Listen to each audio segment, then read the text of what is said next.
Welcome to this journey of one of the most disturbing cases in recorded history of Arkansas. Before we begin, I invite you to leave a comment about where you're watching from and the exact time you heard this story. We're interested in knowing where and at what times of day or night these documented accounts arrive. The autumn of 1891 brought an unusual silence to the Ozark Mountains of Arkansas. In Newton County, where dense forests stretched endlessly between small settlements, the disappearance of three experienced trappers would challenge every assumption about survival, loyalty, and the thin line between civilization and wilderness. Cornelius Hadrien, Bartholomew Quintz, and Lazarus Pendleton were not ordinary men. They were seasoned hunters whose combined knowledge of the Arkansas wilderness spanned over 4 decades. When their abandoned camp was discovered with only their rifles remaining, arranged in a perfect triangle around a cold fire pit, investigators faced a mystery that defied every logical explanation. Newton County in 1891 represented the furthest edge of what Americans considered civilized territory. The county had been officially organized in 1842, carved from sections of Pope County to accommodate the growing population of settlers, hunters, and opportunists drawn by reports of abundant wildlife and untapped natural resources. However, despite nearly 50 years of official existence, vast portions of the county remained unmapped wilderness, where federal surveys had established only the most basic geographical references. The county seat of Jasper served as the primary hub for commercial activity, but its population rarely exceeded 800 residents during peak seasons.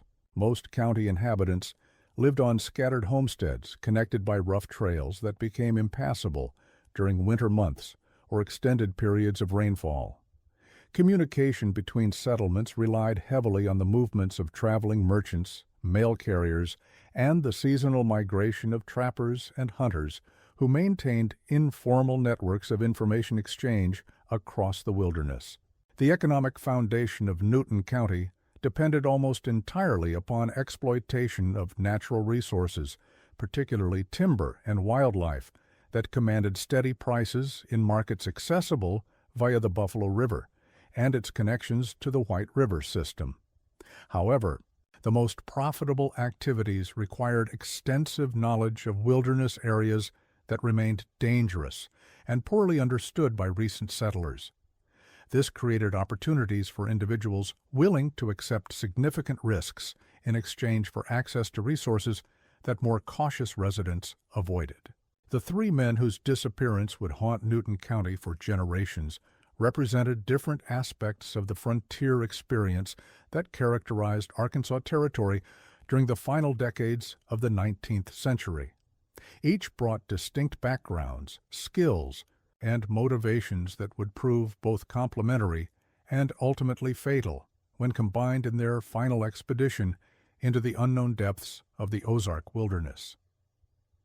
Cornelius Hadrien arrived in Arkansas Territory in 1879, carrying with him the complex legacy of a man whose formative experiences had been shaped by conflict, displacement, and the necessity of adapting to rapidly changing circumstances.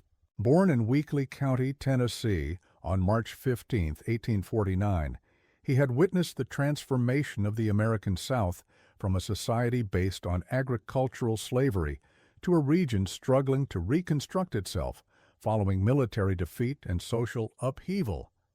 Hadrien's childhood had been disrupted by the Civil War when he was barely 12 years old. His father, Marcus Hadrien, owned a modest farm that produced tobacco and corn for local markets, along with a small number of slaves whose labor supplemented the family's agricultural activities. The war's early phases had little direct impact on the Hadrien farm, but by 1863, the Union Army's systematic campaign to destroy Confederate infrastructure had reached western Tennessee, bringing violence and economic disruption to previously peaceful rural communities. Young Cornelius had been recruited into Confederate service as a civilian scout in 1864, when his intimate knowledge of local terrain made him valuable for intelligence gathering and communication between scattered Confederate units operating in the Tennessee River Valley. His duties involved traveling alone through territories controlled by hostile forces, carrying messages between commanders, and gathering information about Union Army movements and supply operations. These experiences had taught him skills that would prove invaluable during his later life in the Arkansas wilderness. He learned to move silently through dense forest, to read subtle environmental signs that indicated recent human activity, and to survive for extended periods with minimal supplies while avoiding detection by potential enemies.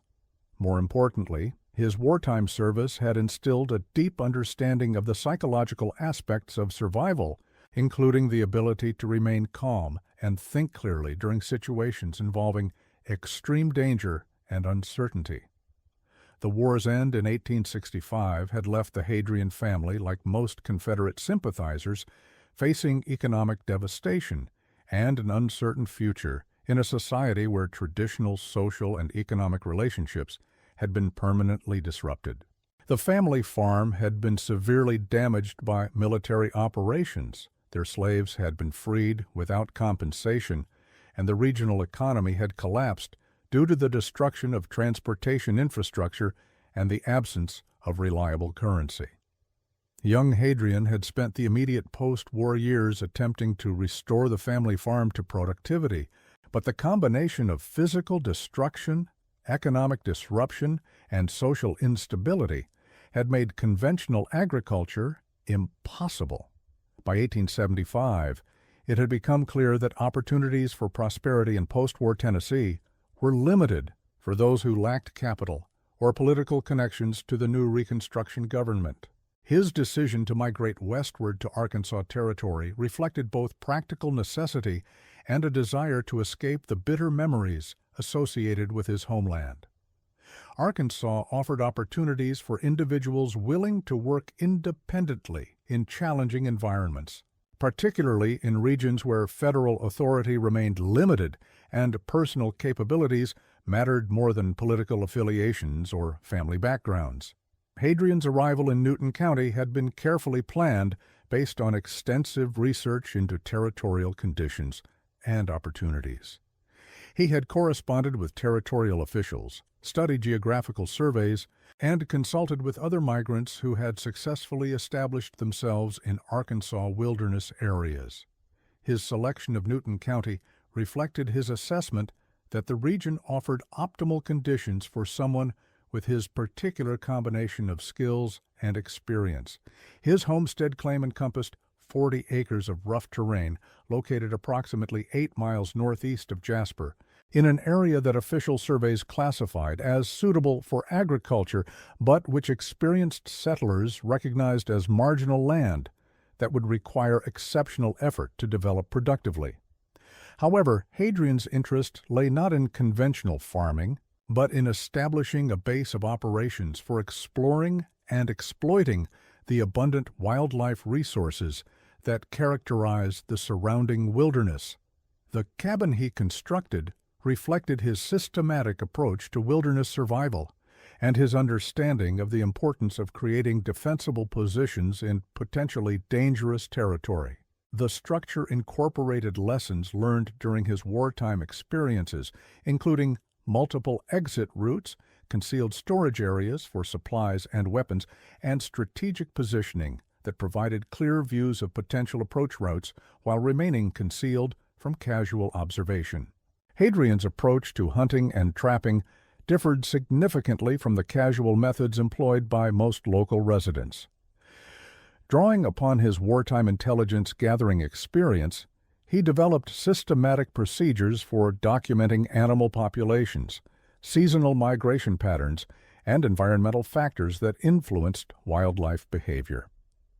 His personal journals, maintained with military precision, contained detailed maps, weather observations, and analytical assessments that enabled him to predict optimal times and locations for successful hunting expeditions. However, his methodical exploration of Newton County's wilderness areas had also revealed evidence of previous human activity that suggested the region possessed a more complex history than official territorial surveys indicated. His journals documented discoveries of modified vegetation patterns, stone arrangements that appeared too regular to be natural formations, and cleared areas that showed signs of systematic cultivation despite being located far from any documented homestead or settlement. These anomalies had gradually attracted Hadrian's scientific curiosity, leading him to expand his documentation activities beyond practical hunting information to include careful recording of archaeological evidence that might illuminate the region's pre-settlement history. His background in intelligence gathering had taught him to recognize the significance of seemingly minor details and to construct comprehensive analyses based on careful accumulation of observed facts. By 1883, Hadrien had documented sufficient evidence to conclude that significant portions of Newton County had been occupied and modified by indigenous populations whose activities predated known Cherokee settlements in the region. His findings suggested the existence of organized communities that had maintained extensive trade relationships and possessed sophisticated knowledge of local environmental conditions. More intriguingly, his discoveries indicated that some sites had been deliberately concealed or protected in ways that suggested continuing importance to indigenous populations who might retain traditional connections to ancestral locations. These discoveries had created both scientific fascination and growing awareness of potential economic opportunities that extended beyond conventional hunting and trapping activities. Archaeological sites containing evidence of pre-Columbian occupation might yield artifacts that possessed significant value to collectors and institutions interested in American indigenous history. However, exploitation of such sites would require careful consideration of legal implications and potential conflicts with indigenous populations who might maintain traditional claims to ancestral territories. Hadrian's growing interest in archaeological exploration had led him to seek partners who possessed complementary skills that would enable systematic investigation of promising sites while maintaining security against potential interference from competitors or authorities. His requirements included individuals with commercial experience who could identify markets for archaeological discoveries, along with guides who possessed exceptional wilderness skills and cultural knowledge that might facilitate interactions with local indigenous populations. The partnership that would ultimately prove fatal began to form in late 1883 when Hadrien encountered Bartholomew Quintz during a routine visit to Milliken's General Store in Jasper. Quintz's reputation as a skilled negotiator and his extensive network of commercial contacts immediately attracted Hadrian's attention as potentially valuable assets for expanding his activities beyond conventional hunting and trapping operations. Bartholomew Quintz represented a distinctly different tradition of frontier entrepreneurship that emphasized social interaction, commercial networking, and the identification of opportunities that required more complex organizational skills than individual wilderness survival. Born in Harlan County, Kentucky on November 8, 1855, he had grown up in a family whose prosperity depended upon successful navigation of the intricate social and economic relationships that characterized Appalachian communities during the turbulent decades following the Civil War. The Quintz family operated a trading post that served as a crucial commercial hub connecting isolated mountain communities with markets in Lexington, Louisville, and other Kentucky cities. The business required maintaining relationships with diverse groups of suppliers and customers, including small farmers, craftsmen, traveling merchants, and occasional representatives of larger commercial enterprises seeking access to mountain resources.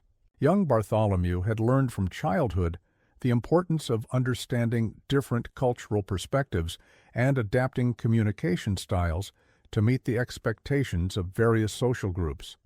His father, Jeremiah Quintz, had built the family business through careful cultivation of trust relationships with mountain residents who possessed valuable products but limited access to outside markets. The elder Quintz's success depended upon his ability to provide fair prices for mountain goods while negotiating favorable terms with urban merchants who purchased those products for resale in distant markets. This required sophisticated understanding of market conditions, transportation, logistics, and the complex cultural factors that influenced economic relationships in post-war Kentucky. Bartholomew had demonstrated exceptional aptitude for the social aspects of commercial enterprise, developing remarkable abilities in storytelling, negotiation, and the maintenance of personal relationships that transcended immediate business interests. His natural charisma and genuine interest in people had made him popular throughout Harlan County, where residents appreciated his ability to transform routine commercial transactions into entertaining social interactions that strengthened community bonds. However, the family's commercial success had also created exposure to the violent political conflicts that plagued eastern Kentucky during the 1870s. As competing factions struggled for control of local government mineral rights and access to emerging opportunities related to timber and coal extraction, the Quintz Trading Post's central position in local commerce made it inevitable that the family would become involved in disputes between rival groups seeking to control or influence regional economic development.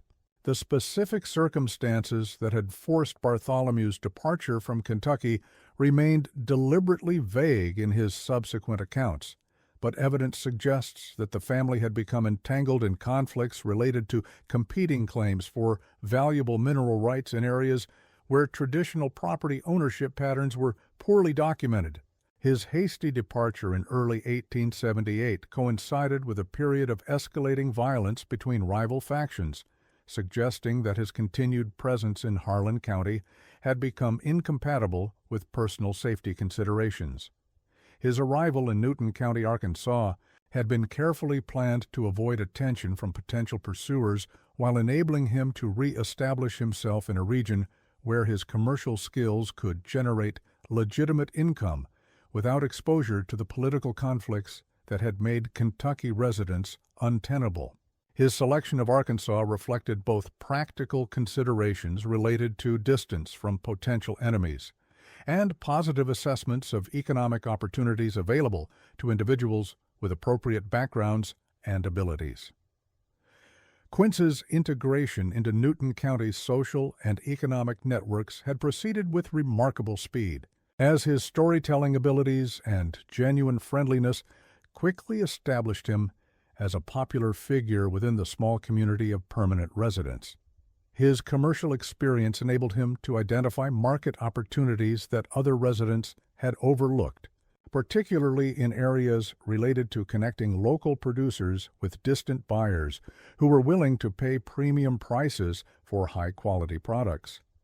Within 2 years of his arrival, Quintz had established himself as the region's most successful fur trader, utilizing his negotiation skills and commercial contacts to secure prices that significantly exceeded what local trappers had previously received for their catches. His success attracted the attention of experienced hunters who recognized the financial benefits of working with someone who possessed superior marketing abilities and established relationships with buyers in Little Rock, Memphis, and other regional commercial centers. However, Quintz's commercial activities had also revealed his interest in opportunities that extended beyond conventional fur trading into areas that might be considered legally or ethically questionable. His inquiries about markets for Indian artifacts, historical curiosities, and unusual items that might appeal to private collectors suggested a willingness to pursue profits through activities that operated outside normal commercial channels. His growing friendship with Cornelius Hadrien had been based initially on mutual recognition of complementary skills and shared interest in exploring unconventional economic opportunities. Hadrien's systematic documentation of archaeological sites provided potential access to materials that Quintz's commercial networks could market to collectors willing to pay substantial prices for authentic American indigenous artifacts. However, Their collaboration also required careful consideration of legal and practical risks associated with activities that might violate federal regulations or conflict with indigenous claims to ancestral sites. The third member of their partnership brought cultural knowledge and wilderness skills that would prove essential for navigating the complex challenges associated with archaeological exploration in territories where indigenous populations maintained traditional connections to ancestral locations. Lazarus Pendleton represented a unique intersection of cultural backgrounds that had equipped him with exceptional abilities while creating social complexities that shaped his relationships within Newton County's predominantly white community. Born on February 14, 1862, to a white father and Cherokee mother, Pendleton had spent his early childhood in a remote settlement that maintained traditional Cherokee practices despite increasing federal pressure for assimilation with white society. His mother, known within the Cherokee community as Blue Dove Woman, belonged to a family that possessed hereditary responsibilities for maintaining traditional knowledge related to ceremonial practices, plant medicine, and the complex spiritual relationships that governed Cherokee interactions with the natural world. Young Lazarus had received traditional Cherokee education that emphasized practical wilderness skills, cultural values, and spiritual practices that connected individual identity with larger patterns of natural and ancestral relationships. His grandmother, Standing Bear Woman, had been particularly influential in transmitting traditional knowledge that included sophisticated understanding of plant identification, animal behavior, weather prediction, and navigation techniques that enabled safe travel through challenging wilderness terrain. The Cherokee educational system that shaped Pendleton's early development differed fundamentally from white educational approaches in its emphasis on experiential learning, spiritual integration, and community responsibility. Rather than focusing on abstract academic subjects, traditional Cherokee education prioritized practical skills that enabled individuals to contribute effectively to community survival while maintaining proper relationships with natural and spiritual forces that influenced human welfare. This educational background had provided Pendleton with wilderness capabilities that far exceeded those of most white residents, including almost supernatural ability to navigate through dense forest areas without conventional landmarks, to predict weather changes based on subtle environmental indicators, and to locate water sources and safe shelter in terrain that appeared hostile to less experienced individuals. However, his traditional education had also instilled cultural values and spiritual beliefs that sometimes conflicted with white society's materialistic approaches to land use and resource exploitation. The death of his grandmother in 1876 had created a crisis that forced 14-year-old Pendleton to navigate the difficult transition from traditional Cherokee community life to integration with Newton County's predominantly white society.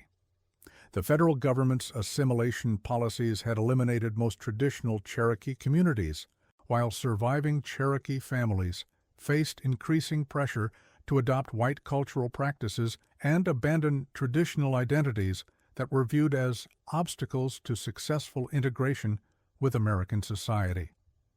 Pendleton's mixed heritage created additional complications for his social integration, as he belonged fully to neither Cherokee nor white communities while possessing cultural knowledge and abilities that both groups might view with suspicion or misunderstanding. His exceptional wilderness skills attracted attention from white employers who valued his tracking abilities and environmental knowledge, but his traditional spiritual beliefs and cultural loyalties created potential conflicts with white expectations about appropriate behavior and social relationships. Despite these challenges, Pendleton had successfully established himself as Newton County's most skilled wilderness guide, earning income by assisting hunters, trappers, and occasional government surveyors who required expert navigation through unmapped territories. His reputation for reliability and exceptional competence had overcome initial prejudices related to his mixed heritage, while his reserved demeanor and careful avoidance of controversial topics had minimized potential conflicts with white residents who might harbor anti-Indian sentiments. However, his cultural background also provided him with knowledge about traditional Cherokee claims to ancestral territories within Newton County, including burial sites and ceremonial locations that retained spiritual significance despite decades of white settlement and federal territorial organization.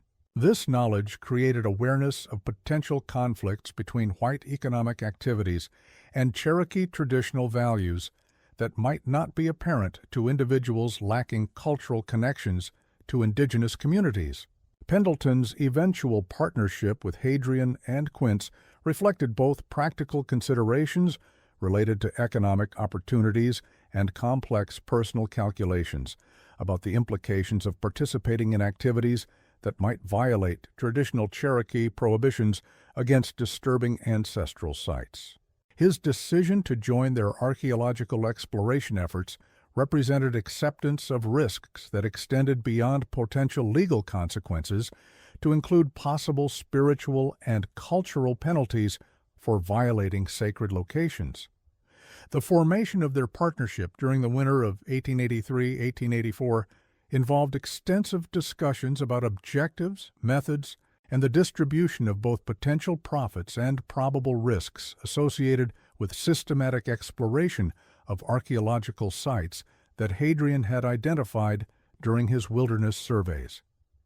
Each partner possessed specialized knowledge and capabilities that were essential for successful implementation of their ambitious plans, but their different backgrounds and motivations also created potential sources of conflict that would require careful management. Hadrien's scientific approach emphasized systematic documentation and careful preservation of archaeological evidence that might possess historical significance beyond immediate commercial value. His military background had instilled appreciation for detailed planning, security measures, and contingency preparations that would minimize risks while maximizing opportunities for successful completion of their objectives. However, his methodical personality sometimes conflicted with his partner's preferences for more flexible approaches that could adapt quickly to changing circumstances. Quintz's commercial perspective focused on identifying and accessing markets that would provide optimal financial returns for archaeological discoveries, while developing security measures that would prevent detection by competitors or authorities who might interfere with their activities. His extensive network of contacts provided access to collectors and institutions willing to purchase authentic indigenous artifacts, but his commercial relationships also created exposure to legal scrutiny that might threaten the secrecy essential for successful archaeological exploitation. Pendleton's cultural knowledge enabled him to interpret archaeological evidence within traditional Cherokee frameworks that might reveal spiritual or ceremonial significance not apparent to white observers.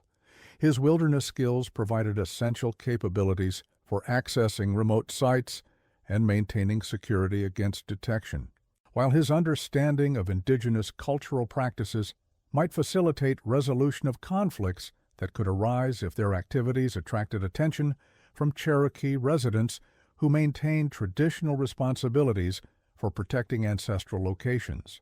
Their first collaborative expedition during the spring of 1884 served as a preliminary test of their partnership dynamics while exploring one of the less significant archaeological sites that Hadrien had documented during his previous surveys.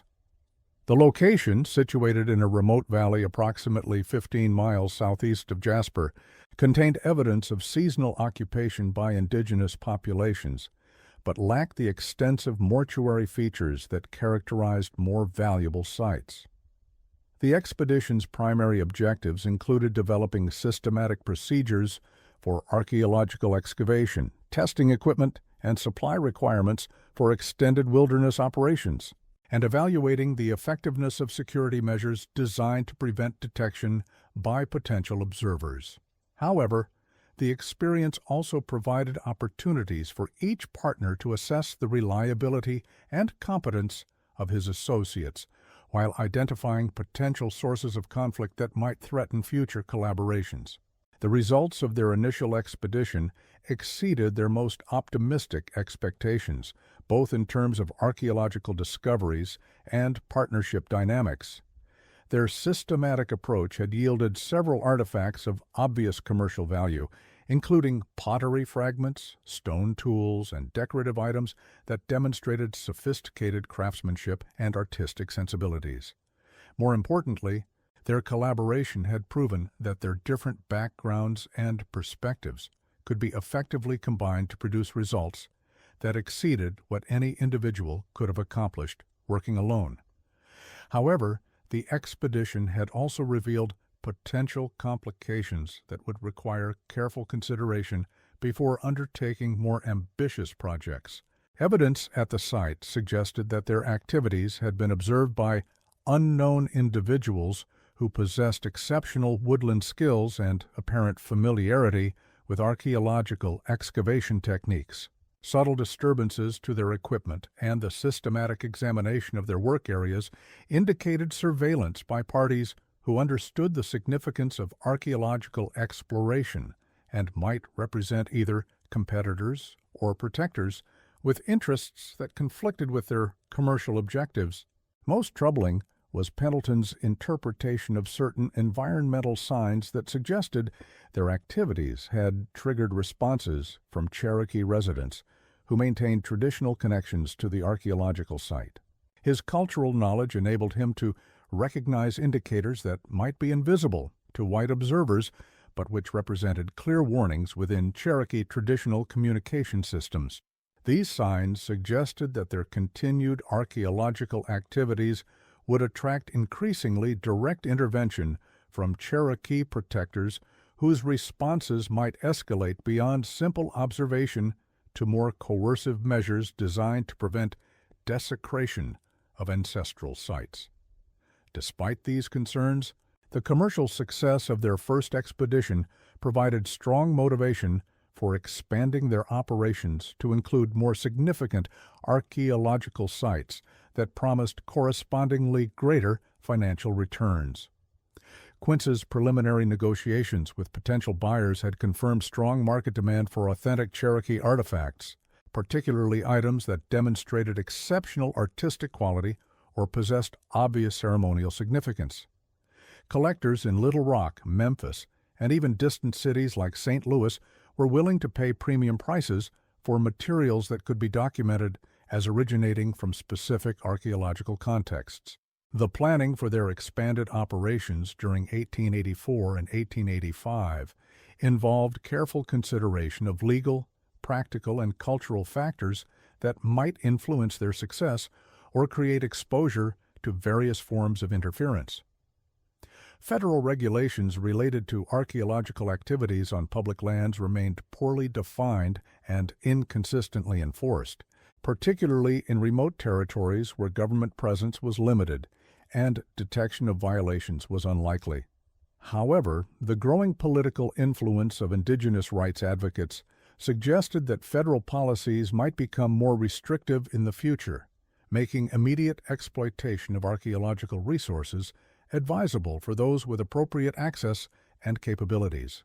Their selection of targets for systematic exploitation reflected Hadrien's detailed analysis of promising sites combined with Pendleton's assessment of traditional Cherokee attitudes toward specific locations.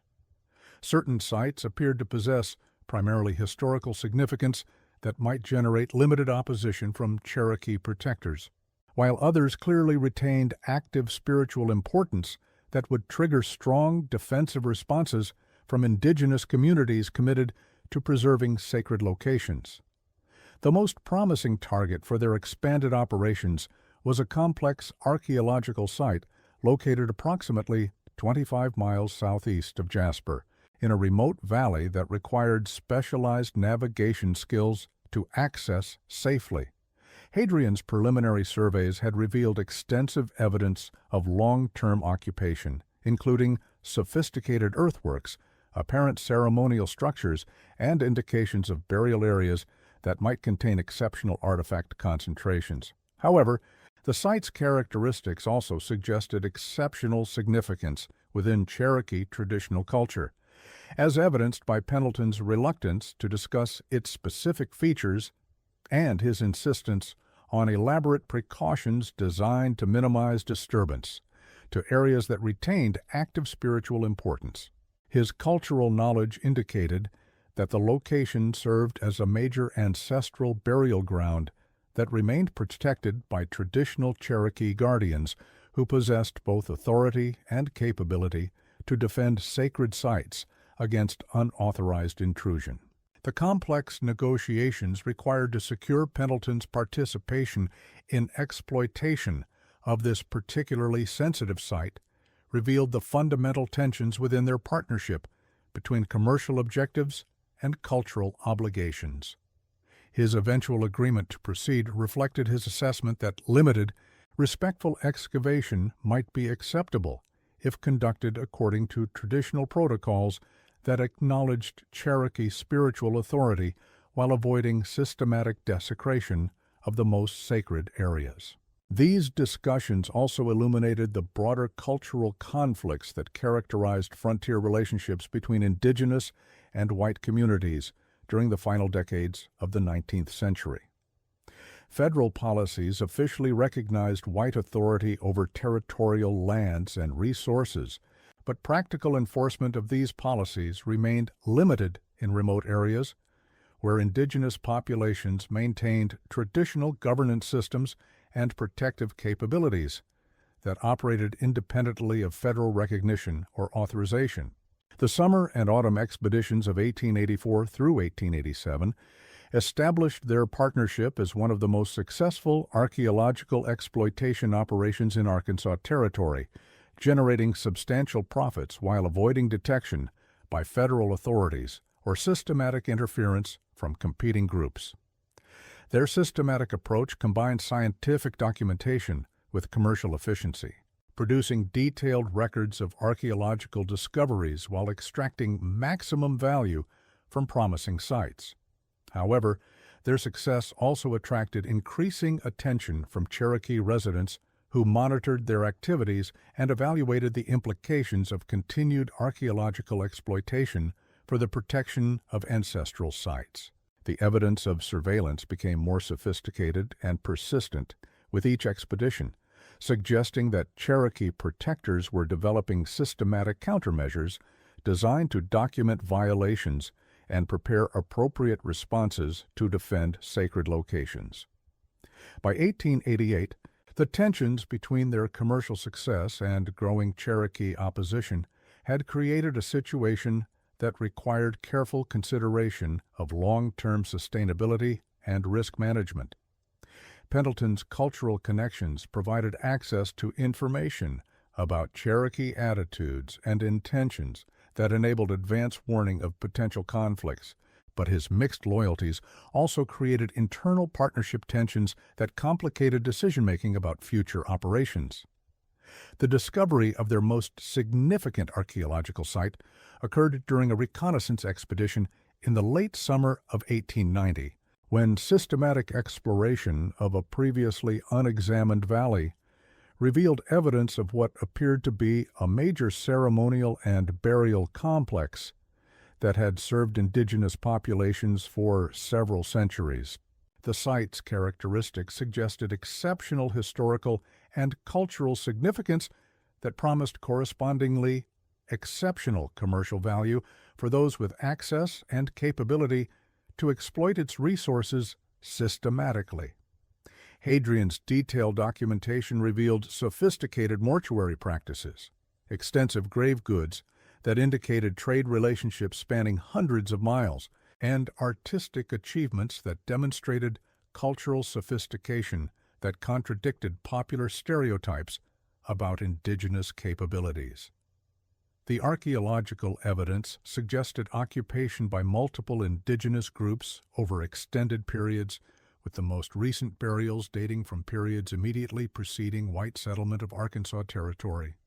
However, the site's obvious significance also created awareness that exploitation would represent a fundamental challenge to Cherokee traditional authority and might trigger defensive responses that extended beyond previous warnings and surveillance activities.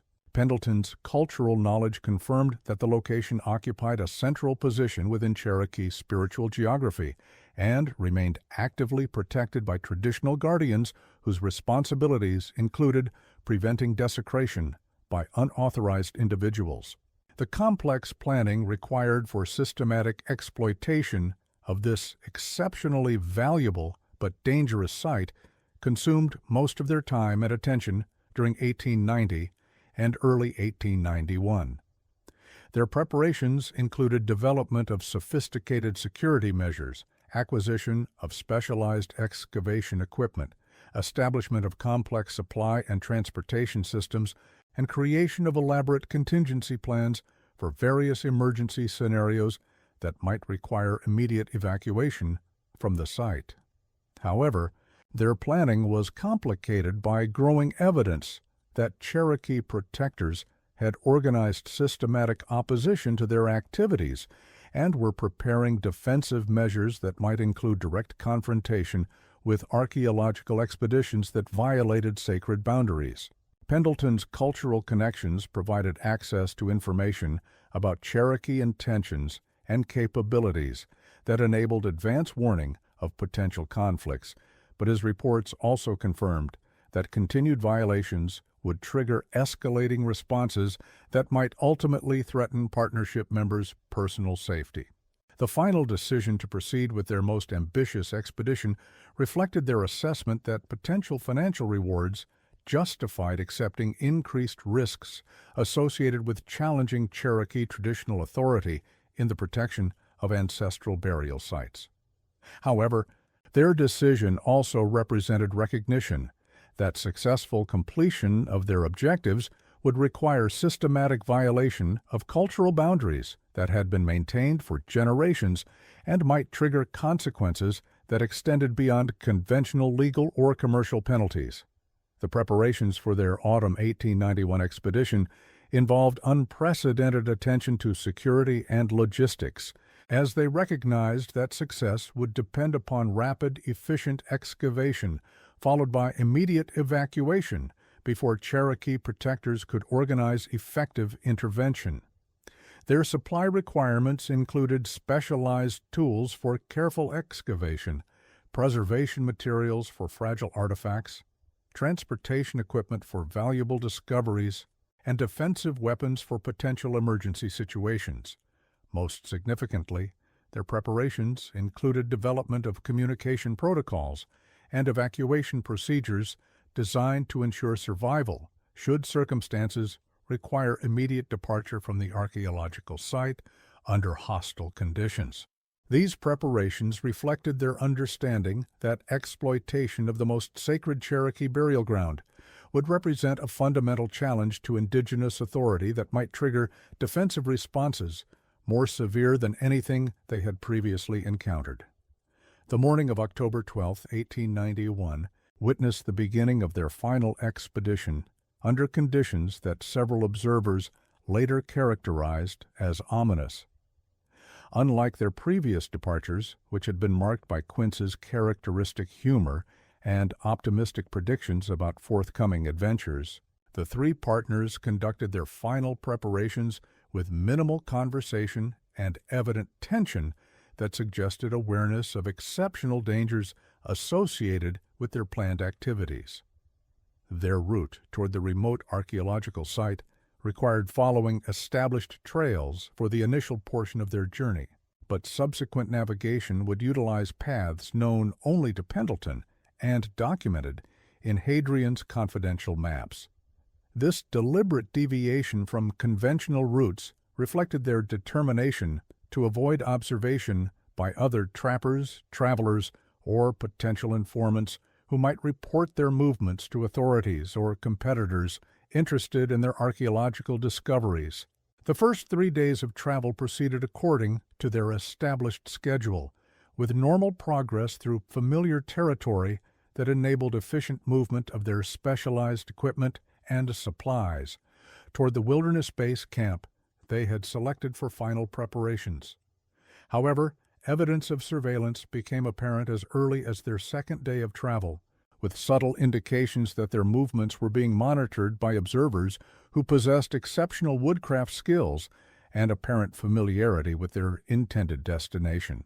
The discovery of deliberately placed markers along their route confirmed that Cherokee scouts were tracking their expedition and communicating information about their progress to other parties who were coordinating defensive responses to protect the sacred burial site. These markers utilized traditional Cherokee communication methods that would be invisible to most white observers, but which conveyed clear messages within indigenous cultural frameworks about appropriate responses to territorial violations. Pendleton's interpretation of these warning signs revealed that Cherokee protectors were implementing systematic defensive measures designed to document violations while providing opportunities for voluntary departure before more coercive intervention became necessary. His cultural knowledge enabled him to understand that the markers represented preliminary phases of traditional protective procedures that would escalate through predictable stages until violations ceased or definitive consequences were imposed. However, his explanation of Cherokee communication systems also revealed the fundamental tension between his cultural loyalties and partnership obligations that had created internal conflict throughout their collaborative relationship. His participation in archaeological exploitation activities represented violation of traditional Cherokee values that he had internalized during his formative years, while his economic dependence upon partnership income created practical incentives to continue activities that his cultural background suggested were spiritually and morally inappropriate. The establishment of their base camp on October 15th provided the final opportunity for reconsideration of their planned excavation activities in light of mounting evidence that Cherokee opposition had progressed beyond simple surveillance to active preparation for defensive intervention. The careful positioning of observers around their camp perimeter confirmed that their activities were being monitored continuously, while systematic examination of their equipment during brief absences suggested that Cherokee scouts possessed detailed knowledge of their archaeological objectives and excavation capabilities. Most troubling was evidence that Cherokee protectors had begun implementing measures designed to isolate the archaeological expedition from potential assistance while eliminating options for voluntary departure that might enable avoidance of direct confrontation. The discovery that their pack animals had been driven away during the night created immediate recognition that their situation had deteriorated beyond their ability to control through conventional defensive measures. Without reliable transportation for their equipment and supplies, extended residence in their remote base camp became impossible. While immediate departure would require abandoning valuable archaeological discoveries that represented the culmination of years of careful planning and substantial financial investment. Their response to this crisis involved attempts to negotiate directly with Cherokee protectors through traditional protocols that Pendleton understood from his cultural background. However, these negotiations apparently failed to produce acceptable terms for resolution of their violations, as Cherokee traditional authority could not recognize white claims to ancestral burial sites or authorize continued desecration for commercial purposes. The fundamental incompatibility between Cherokee spiritual values and white commercial objectives made compromise impossible, leaving only alternatives that involved either voluntary acceptance of Cherokee judgment or continued violation that would trigger increasingly severe defensive responses. The final week of their expedition involved systematic preparation for departure under conditions that would be determined by Cherokee protectors rather than their own preferences or convenience. Hadrian's journal fragments describe recognition that their fate would be decided according to traditional Cherokee justice practices that prioritized protection of ancestral burial sites above individual rights or federal legal authorities. The careful arrangement of their rifles around the fire pit represented formal acknowledgement of Cherokee authority and acceptance of whatever judgment traditional protectors deemed appropriate for violations of sacred boundaries. This symbolic surrender reflected understanding that resolution of their situation required abandonment of white legal frameworks in favor of indigenous traditional practices that operated according to principles older and more locally legitimate than federal territorial authority. The subsequent disappearance of Cornelius Hadrien, Bartholomew Quintz, and Lazarus Pendleton provided effective resolution of conflicts between white commercial objectives and Cherokee traditional responsibilities for protecting ancestral burial sites. Their fate served as a powerful warning to other potential violators, while demonstrating the continuing effectiveness of traditional defensive systems that operated independently of federal recognition or authorization. The discovery of their abandoned camp on December 14th confirmed that resolution of their violations had been achieved through negotiation rather than violence, with systematic preparation for departure indicating cooperation with Cherokee authorities rather than forcible abduction or execution. The orderly arrangement of their supplies and personal effects suggested acceptance of traditional judgment that required permanent removal from territories where their presence threatened sacred locations. However, the specific nature of their fate remained protected by traditional Cherokee prohibitions against discussing sacred matters with unauthorized individuals, creating a silence that proved more effective than legal sanctions in preventing disclosure of information that might enable other violations. This systematic protection of sensitive information reflected traditional practices that prioritized long-term security of ancestral sites above immediate cooperation with external authorities whose jurisdiction was neither recognized nor respected in matters involving sacred locations. The official investigation by Newton County authorities encountered consistent obstacles related to Cherokee unwillingness to discuss matters they considered sacred and protected by traditional prohibitions against unauthorized disclosure.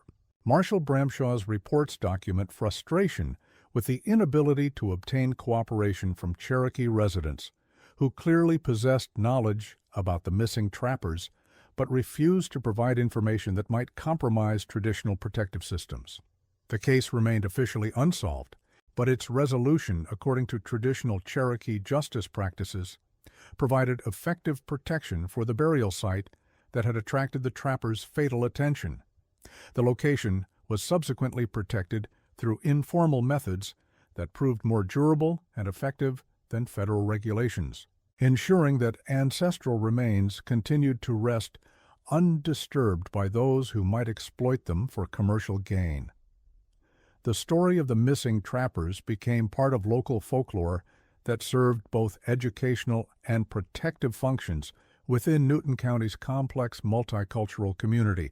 For Cherokee residents, the tale confirmed the continuing effectiveness of traditional protective practices, while for white settlers it provided warnings about consequences of violating cultural boundaries they might not fully understand.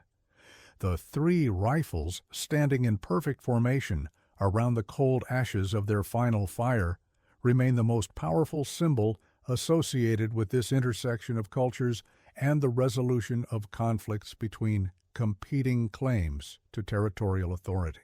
Whether interpreted as monuments to missing men, symbols of surrender, or warnings to future violators, they represent the enduring power of traditional protective practices that operated according to principles more ancient and locally legitimate than federal law. The case serves as a reminder that the American frontier contained multiple forms of authority, tradition, and justice that continued to operate according to principles predating federal territorial organization.